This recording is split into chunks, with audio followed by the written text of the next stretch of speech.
Okay, here we go. A little bit easier than it was in the summer. Way less vegetation to push through. Kind of see a little bit of a trail here. You can see we're kind of getting a little bit higher than the Canadian Pacific here. Again, if I'm not mistaken, we said Crest was at 1084, and I think Dona is like 1200. So we have another 200 feet to climb to the next station. And again, just sort of indicative of the geography of this area and how challenging it was to build this line through this area. Again, not necessarily having the most ideal route, right? You know, again, having, you know, Canadian Pacific on this side of the river, Canadian Northern originally on the other side of the river, and then not really having anywhere to having anywhere to go, right? And so essentially having to build here. And again, it's one of the reasons why when CN took over, they abandoned this section, right? Because the Canadian Northern line, which became the CPKC Subdivision on the other side, had a much better route. Just curious here.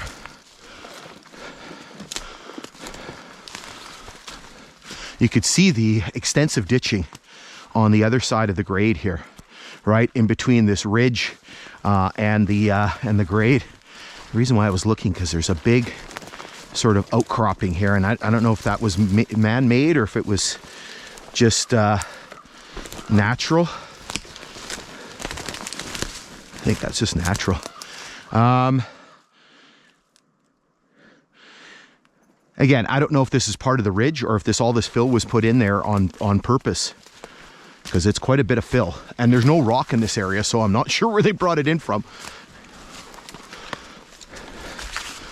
Oh, knee sore. Why is my knee sore? Because I'm old.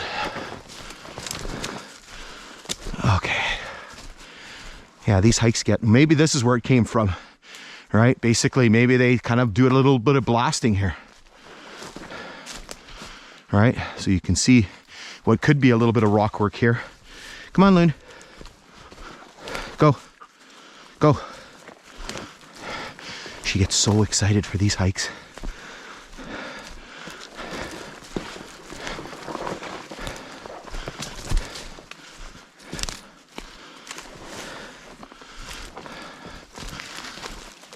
Okay, this isn't too bad here.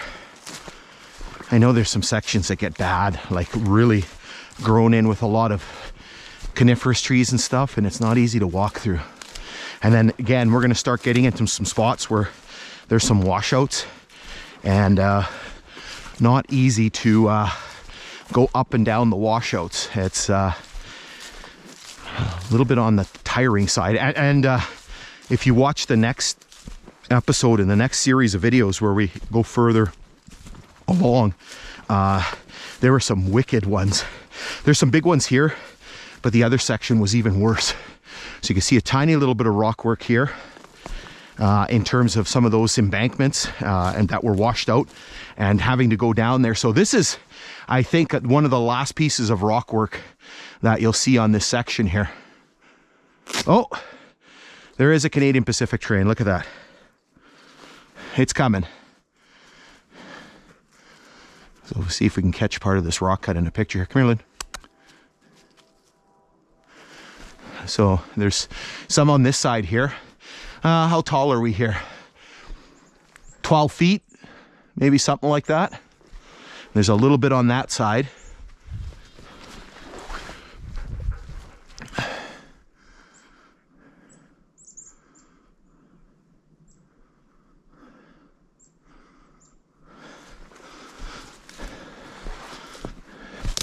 Again, just trying to snag a few pictures here before potentially the lighting changes. So we're going to get a nice view of there's actually one spot up ahead here where you get a really nice view of the Canadian Pacific line. It's really grown in here, and you kind of pop out and you see the grade really, really nicely, or the this still active line very nicely. So again, just still skirting around this ridge here. Maybe what we'll do is show you a map here so you can kind of see what I'm talking about.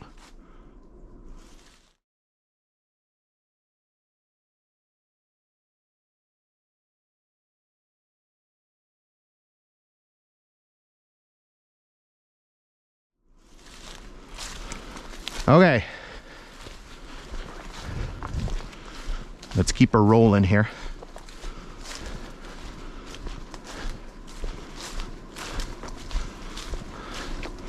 Don't need my phone to zoom in here.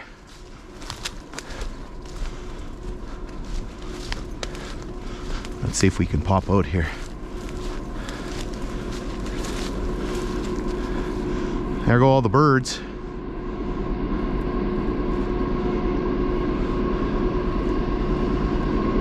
What do we got? Intermodal? Shocking. Shocking, I tell ya.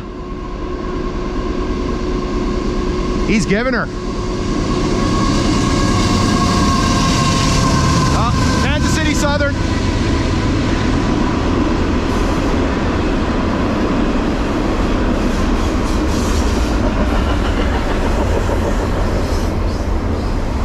So that is one of the most common types of manifests on the CPKC line, which is intermodal. My camp, my summer place, is to the east of Thunder Bay, and the Canadian Pacific line comes really close there, and basically that's what you see is just intermodal. This way you will get some different stuff, because you will get some stuff coming into the port, so you'll get grain, you'll get potash, right? But very, very different here. So let's pause for a second. All right, here we go to the accompaniment of the Canadian Pacific Kansas City Railway. So again, you could see the very nicely defined right of way here, right? You could see the cutting work that they've done here on the one side, okay, on the northern side.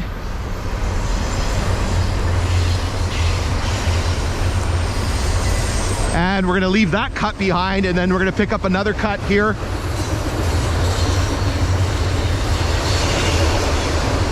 Squeaky.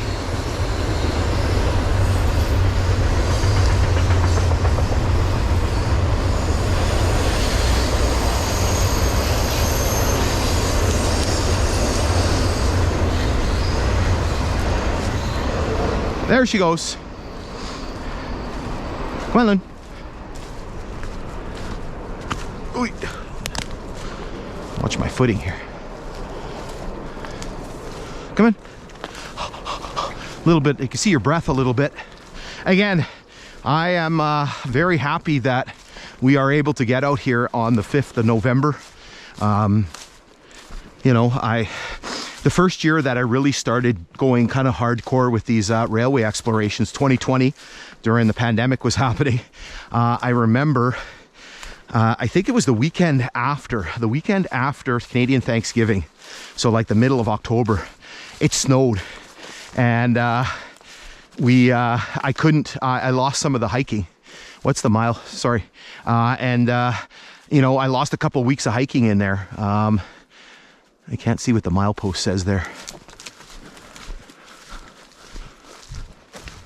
On this, can't be much. 19. Milepost 19. Really nice stretch in through here. I think I remember this from the summertime. Oops. Basically kind of opens up a little bit. And then I think we got our, I think we may have our first washout here. Yay. Getting a little old for it to go up and down these washouts here. So basically the grade kind of continues that way, and then the trail kind of goes this way because obviously it's washed out. So obviously, again, we have the Kaministiquia River to our south, and maybe I'll flash up the map there. Oh, there's a partridge. And so we have the Kaministiquia River to our south. So you have all these little tributaries that are flowing into the river. And so what happens is they're not being maintained, so they washed out. So here you can basically see kind of the eastern end of the washout here. And here you can see we're going to have to work our way down. And you can see what's left here. You can see basically there was a metal culvert that was in here, and you can see everything is just completely displaced. So let's clip the... So again, I don't know. I'm guessing this was just an earthen embankment with a culvert at the bottom. Again, originally probably a wooden box culvert. And then we have to go up the other side. And these start to get a little tedious after a while. Thankfully, it's all dry down here. Wrong side, Loon. It's funny, in the previous, the next episode, the one that we filmed in the springtime, I had to go up, do this all the time. There were lots of these washed out embankments. I was going up and down, and I was just absolutely gassed. And I said it reminded me of the movie Lethal Weapon. So in the first Lethal Weapon movie, Danny Glover's character, Roger Murtaugh, I couldn't remember when I was doing that video. He was complaining that he was too old for this stuff. He said a different word, but this is a family-friendly channel. And in the movie, Danny Glover was actually 42. And I'm like, all right, so I'm almost 9 years older than that. So this is kind of a young man's game. This was a lot easier when I was in my 20s and I was in better shape. Okay.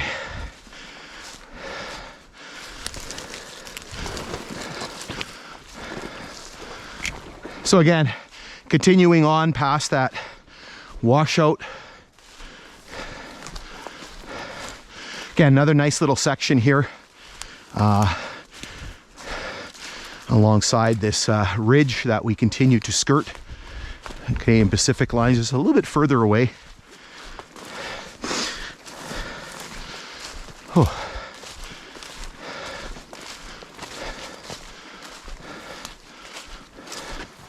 Well then, Luna's getting her steps in too. How far have we gone? 4 kilometers. How far do we have to go?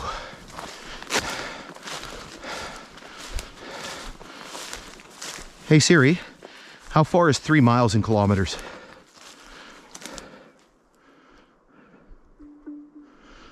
Don't have very good coverage here. Only 3G. Something went wrong. Yeah, something went wrong.